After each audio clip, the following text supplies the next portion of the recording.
Pride and Prejudice, Chapter 21. The discussion of Mr. Collins's offer was now nearly at an end, and Elizabeth had only to suffer from the uncomfortable feelings necessarily attending it, and occasionally from some peevish allusion of her mother.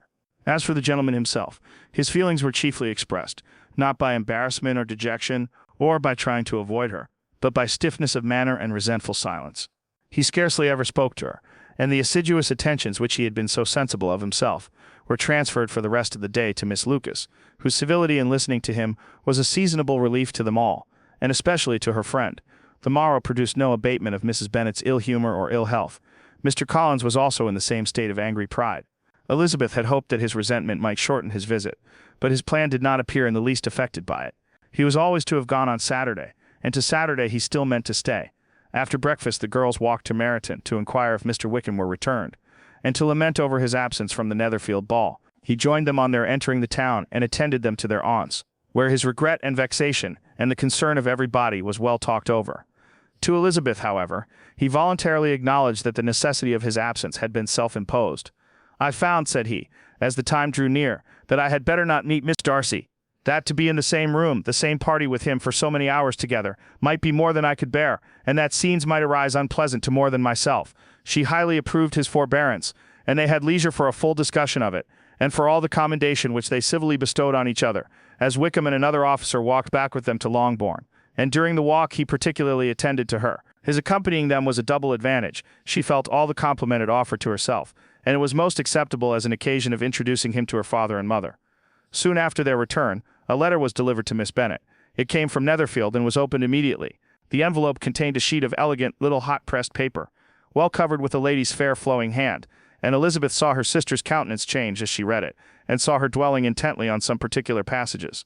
Jane recollected herself soon, and putting the letter away, tried to join with her usual cheerfulness in the general conversation, but Elizabeth felt an anxiety on the subject which drew off her attention even from Wickham, and no sooner had he and his companion taken leave, than a glance from Jane invited her to follow her upstairs. When they had gained their own room, Jane, taking out the letter, said, "This is from Caroline Bingley. What it contains has surprised me a good deal. The whole party have left Netherfield by this time, and are on their way to town, and without any intention of coming back again. You shall hear what she says." She then read the first sentence aloud, which comprised the information of their having just resolved to follow their brother to town directly, and of their meaning to dine that day in Grosvenor Street, where Mr. Hurst had a house. The next was in these words: "I do not pretend to regret anything I shall leave in Hertfordshire, except your society, my dearest friend. But we will hope at some future period to enjoy many returns of the delightful intercourse we have known, and in the meanwhile may lessen the pain of separation by a very frequent and most unreserved correspondence. I depend on you for that." To these high-flown expressions Elizabeth listened with all the insensibility of distrust, and though the suddenness of their removal surprised her, she saw nothing in it really to lament. It was not to be supposed that their absence from Netherfield would prevent Mr. Bingley's being there, and as to the loss of their society, she was persuaded that Jane must soon cease to regard it, in the enjoyment of his. "It is unlucky," said she, after a short pause, "that you should not be able to see your friends before they leave the country. But may we not hope that the period of future happiness to which Miss Bingley looks forward may arrive earlier than she is aware, and that the delightful intercourse you have known as friends will be renewed with yet greater satisfaction as sisters? Mr. Bingley will not be detained in London by them. Caroline decidedly says that none of the party will return into Hertfordshire this winter. I will read it to you.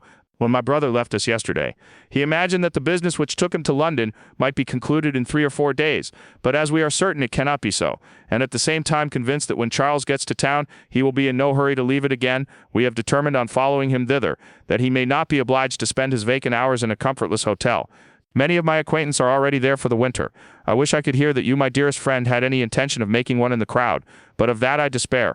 I sincerely hope your Christmas in Hertfordshire may abound in the gaieties which that season generally brings, and that your beaux will be so numerous as to prevent your feeling the loss of the 3, of whom we shall deprive you. It is evident by this," added Jane, "that he comes back no more this winter. It is only evident that Miss Bingley does not mean he should. Why will you think so? It must be his own doing. He is his own master. But you do not know all. I will read you the passage which particularly hurts me. I will have no reserves from you. Mr. Darcy is impatient to see his sister, and to confess the truth, we are scarcely less eager to meet her again. I really do not think Georgiana Darcy has her equal for beauty, elegance, and accomplishments, and the affection she inspires in Louisa and myself is heightened into something still more interesting, from the hope we dare to entertain of her being hereafter our sister. I do not know whether I ever before mentioned to you my feelings on this subject, but I will not leave the country without confiding them, and I trust you will not esteem them unreasonable. My brother admires her greatly already. He will have frequent opportunity now of seeing her on the most intimate footing. Her relations all wish the connection as much as his own, and a sister's partiality is not misleading me. I think when I call Charles most capable of engaging any woman's heart. With all these circumstances to favor an attachment and nothing to prevent it, am I wrong, my dearest Jane, in indulging the hope of an event which will secure the happiness of so many? What think you of this sentence, my dear Lizzie? Said Jane as she finished it. Is it not clear enough? Does it not expressly declare that Caroline neither expects nor wishes me to be her sister, that she is perfectly convinced of her brother's indifference, and that if she suspects the nature of my feelings for him, she means most kindly to put me on my guard? Can there be any other opinion on the subject? Yes, there can, for mine is totally different. Will you hear it? Most willingly. You shall have it in few words. Miss Bingley sees that her brother is in love with you, and wants him to marry Miss Darcy. She follows him to town in the hope of keeping him there, and tries to persuade you that he does not care about you. Jane shook her head. Indeed, Jane, you ought to believe me. No one who has ever seen you together can doubt his affection. Miss Bingley, I am sure, cannot. She is not such a simpleton. Could she have seen half as much love in Mr. Darcy for herself, she would have ordered her wedding clothes. But the case is this: we are not rich enough or grand enough for them, and she is the more anxious to get Miss Darcy for her brother, from the notion that when there has been one intermarriage, she may have less trouble in achieving a second, in which there is certainly some ingenuity, and I dare say it would succeed if Miss de Bourgh were out of the way. But my dearest Jane, you cannot seriously imagine that because Miss Bingley tells you her brother greatly admires Miss Darcy, he is in the smallest degree less sensible of your merit than when he took leave of you on Tuesday, or that it will be in her power to persuade him that instead of being in love with you, he is very much in love with her friend. If we thought alike of Miss Bingley, replied Jane, your representation of all this might make me quite easy, but I know the foundation is unjust. Caroline is incapable of willfully deceiving anyone, and all that I can hope in this case is that she is deceived herself. That is right. You could not have started a more happy idea, since you will not take comfort in mine. Believe her to be deceived by all means. You have now done your duty by her, and must fret no longer. But, my dear sister, can I be happy, even supposing the best, in accepting a man whose sisters and friends are all wishing him to marry elsewhere? You must decide for yourself, said Elizabeth, and if upon mature deliberation you find that the misery of disobliging his two sisters is more than equivalent to the happiness of being his wife, I advise you by all means to refuse him. How can you talk so? Said Jane, faintly smiling. You must know that though I should be exceedingly grieved at their disapprobation, I could not hesitate. I did not think you would, and that being the case, I cannot consider your situation with much compassion. But if he returns no more this winter, my choice will never be required. 1,000 things may arise in 6 months. The idea of his returning no more Elizabeth, treated with the utmost contempt. It appeared to her merely the suggestion of Caroline's interested wishes, and she could not for a moment suppose that those wishes, however openly or artfully spoken, could influence a young man so totally independent of every one.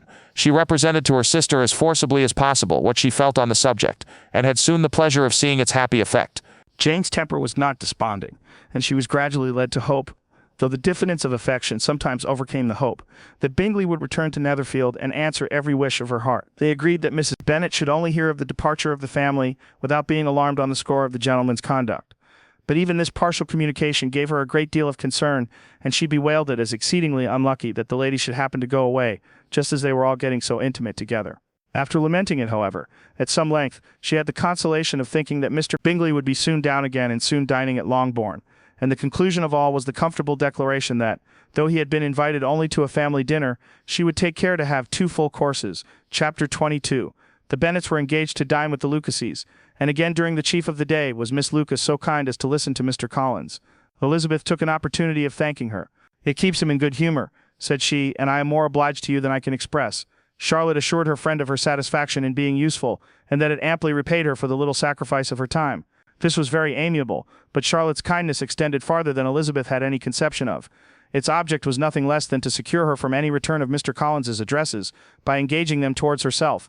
Such was Miss Lucas's scheme, and appearances were so favorable that when they parted at night she would have felt almost sure of success if he had not been to leave Hertfordshire so very soon.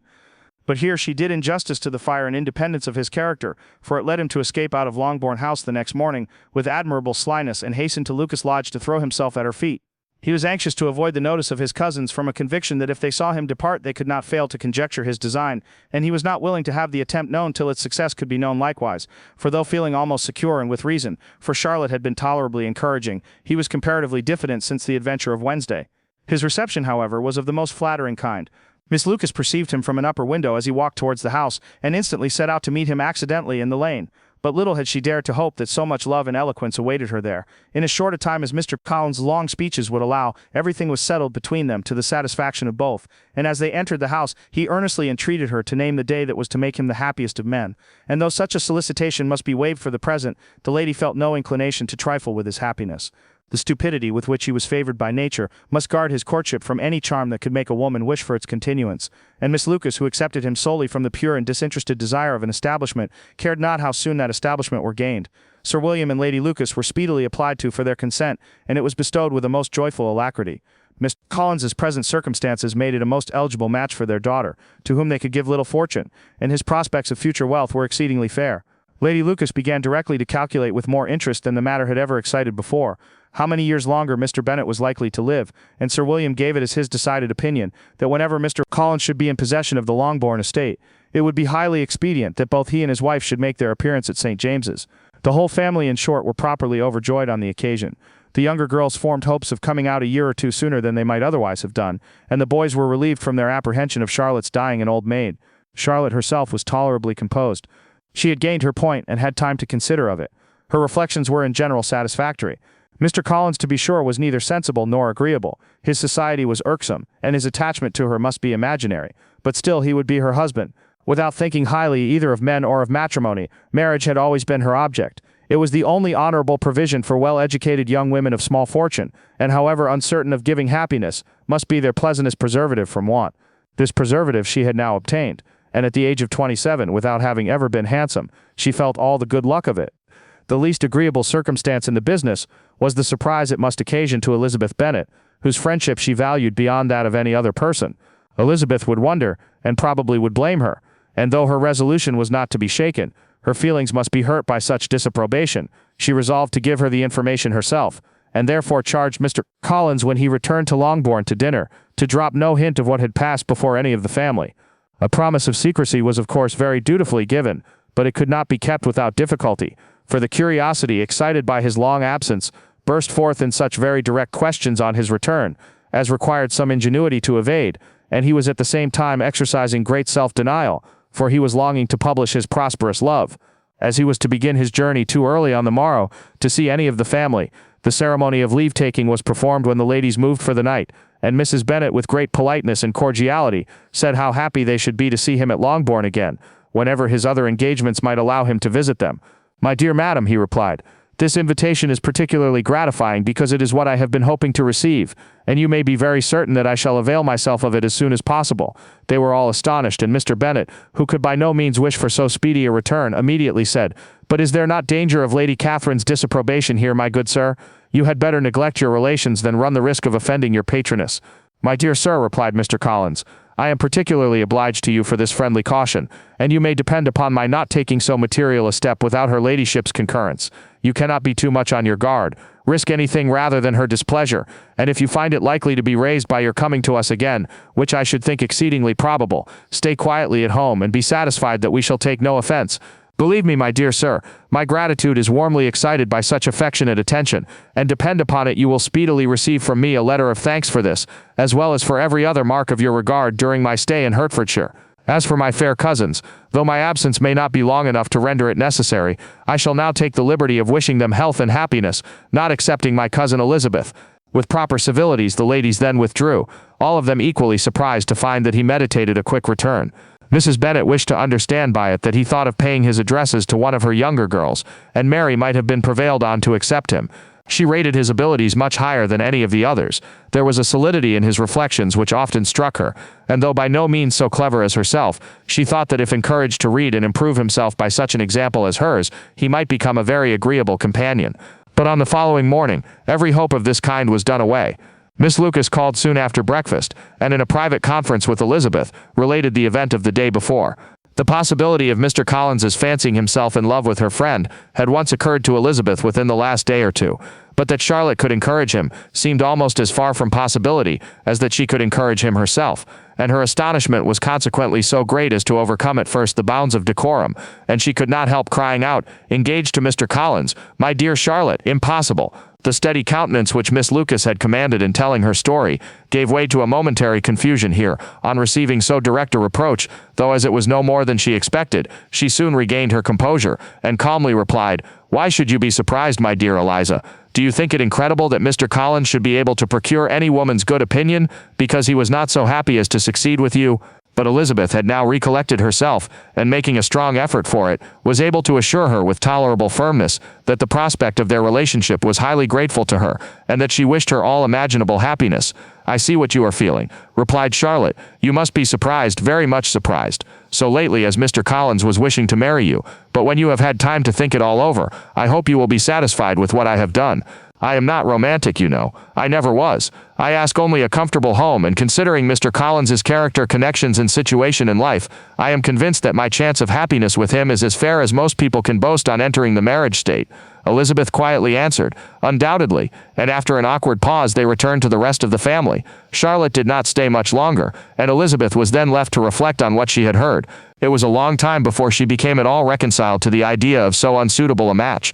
The strangeness of Mr. Collins's making 2 offers of marriage within 3 days was nothing in comparison of his being now accepted. She had always felt that Charlotte's opinion of matrimony was not exactly like her own, but she could not have supposed it possible that when called into action she would have sacrificed every better feeling to worldly advantage. Charlotte, the wife of Mr. Collins, was a most humiliating picture, and to the pang of a friend disgracing herself and sunk in her esteem was added the distressing conviction that it was impossible for that friend to be tolerably happy in the lot she had chosen. Pride and Prejudice. Chapter 23. Elizabeth was sitting with her mother and sisters, reflecting on what she had heard, and doubting whether she were authorized to mention it, when Sir William Lucas himself appeared, sent by his daughter to announce her engagement to the family. With many compliments to them, and much self-gratulation on the prospect of a connection between the houses, he unfolded the matter, to an audience not merely wondering, but incredulous, for Mrs. Bennet, with more perseverance than politeness, protested he must be entirely mistaken, and Lydia, always unguarded and often uncivil, boisterously exclaimed, "Good Lord! Sir William, how can you tell such a story? Do not you know that Mr. Collins wants to marry Lizzie?" Nothing less than the complacence of a courtier could have borne without anger such treatment, but Sir William's good breeding carried him through it all, and though he begged leave to be positive as to the truth of his information, he listened to all their impertinence with the most forbearing courtesy. Elizabeth, feeling it incumbent on her to relieve him from so unpleasant a situation, now put herself forward to confirm his account by mentioning her prior knowledge of it from Charlotte herself, and endeavored to put a stop to the exclamations of her mother and sisters by the earnestness of her congratulations to Sir William, in which she was readily joined by Jane, and by making a variety of remarks on the happiness that might be expected from the match, the excellent character of Mr. Collins, and the convenient distance of Hunsford from London. Mrs. Bennet was in fact too much overpowered to say a great deal, while Sir William remained, but no sooner had he left them than her feelings found a rapid vent.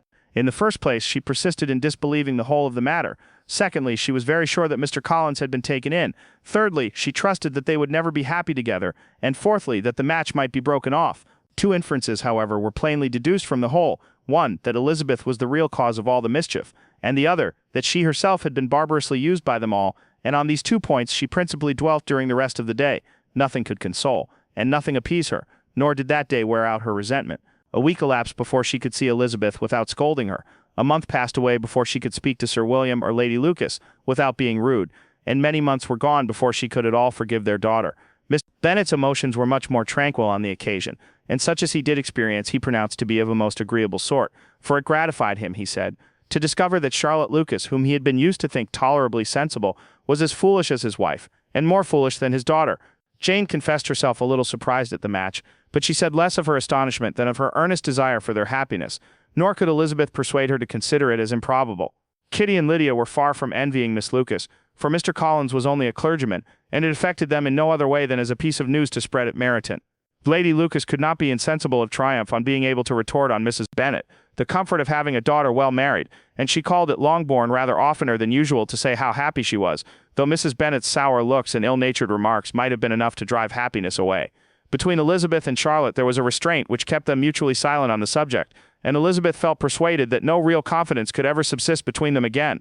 Her disappointment in Charlotte made her turn with fonder regard to her sister, of whose rectitude and delicacy she was sure her opinion could never be shaken, and for whose happiness she grew daily more anxious, as Bingley had now been gone a week and nothing was heard of his return. Jane had sent Caroline an early answer to her letter, and was counting the days till she might reasonably hope to hear again. The promised letter of thanks from Mr. Collins arrived on Tuesday, addressed to their father, and written with all the solemnity of gratitude which a 12 months' abode in the family might have prompted. After discharging his conscience on that head, he proceeded to inform them, with many rapturous expressions, of his happiness in having obtained the affection of their amiable neighbor, Miss Lucas, and then explained that it was merely with the view of enjoying her society that he had been so ready to close with their kind wish of seeing him again at Longbourn, whither he hoped to be able to return on Monday fortnight, for Lady Catherine, he added, so heartily approved his marriage that she wished it to take place as soon as possible, which he trusted would be an unanswerable argument with his amiable Charlotte, to name an early day for making him the happiest of men. Miss Collins's return into Hertfordshire was no longer a matter of pleasure to Mrs. Bennet. On the contrary, she was as much disposed to complain of it as her husband. It was very strange that he should come to Longbourn instead of to Lucas Lodge. It was also very inconvenient and exceedingly troublesome. She hated having visitors in the house while her health was so indifferent, and lovers were of all people the most disagreeable. Such were the gentle murmurs of Miss Bennet, and they gave way only to the greater distress of Mr. Bingley's continued absence. Neither Jane nor Elizabeth were comfortable on this subject. Day after day passed away without bringing any other tidings of him than the report which shortly prevailed in Meryton of his coming. No more to Netherfield the whole winter, a report which highly incensed Mrs. Bennet, and which she never failed to contradict as a most scandalous falsehood. Even Elizabeth began to fear, not that Bingley was indifferent, but that his sisters would be successful in keeping him away. Unwilling as she was to admit an idea so destructive of Jane's happiness, and so dishonorable to the stability of her lover, she could not prevent its frequently recurring. The united efforts of his two unfeeling sisters, and of his overpowering friend, assisted by the attractions of Miss Darcy and the amusements of London, might be too much, she feared, for the strength of his attachment. As for Jane, her anxiety under this suspense was, of course, more painful than Elizabeth's, but whatever she felt she was desirous of concealing, and between herself and Elizabeth, therefore, the subject was never alluded to. But as no such delicacy restrained her mother, an hour seldom passed in which she did not talk of Bingley, express her impatience for his arrival, or even require Jane to confess that if he did not come back, she should think herself very ill-used. It needed all Jane's steady mildness to bear these attacks with tolerable tranquillity. Mr. Collins returned most punctually on the Monday fortnight, but his reception at Longbourn was not quite so gracious as it had been on his first introduction. He was too happy, however, to need much attention, and luckily for the others, the business of love-making relieved them from a great deal of his company. The chief of every day was spent by him at Lucas Lodge, and he sometimes returned to Longbourn only in time to make an apology for his absence before the family went to bed. Mrs. Bennet was really in a most pitiable state. The very mention of anything concerning the match threw her into an agony of ill humor, and wherever she went she was sure of hearing it talked of. The sight of Miss Lucas was odious to her. As her successor in that house, she regarded her with jealous abhorrence.